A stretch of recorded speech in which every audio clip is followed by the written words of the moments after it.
I can be tough, I can be strong.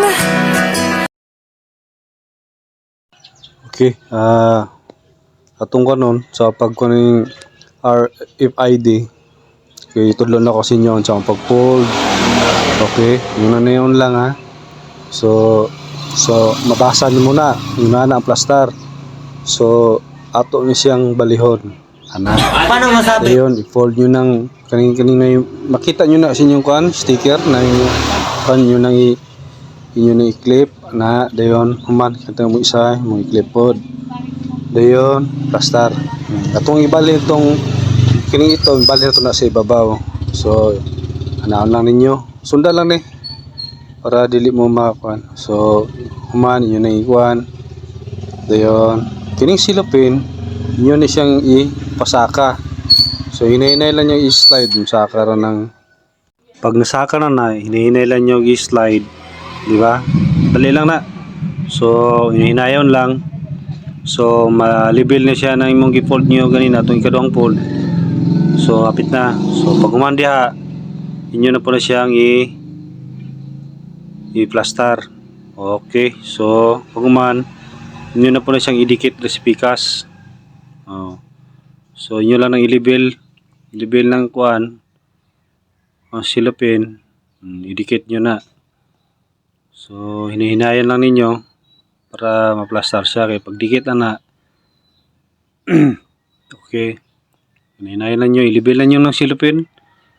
I-level lang nyo na, hinihinayan lang pag ma-plaster na.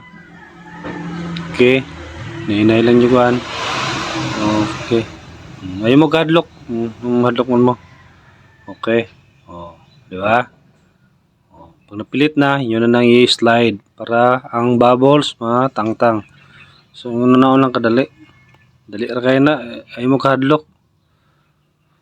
Yun lang na i-slide para matangtang tong bubbles.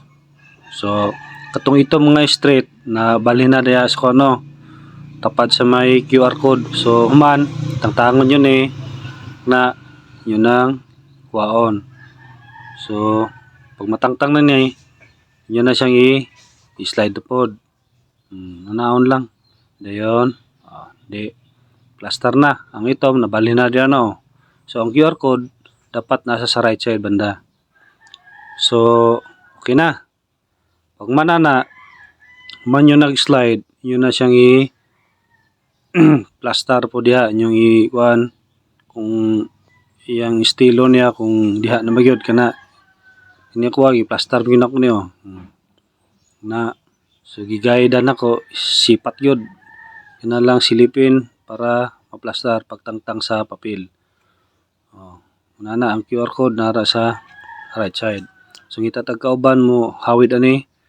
So para maglisod mo ko. So na akong kauban nako. So yun na niyon lang. So tangtangon yun ning papel sa likod na tangtangon nyo na then siyempre kuan nyo plaster sa para makuan para pagbutang dito na dayon ayon ni kapa ning likod aning silupin kay magmarka na imong kamot diha so mo nay rason mga bubbles nahinay lang dayon sa dili pa nimo i-freeze ipapilit imo sang sipatin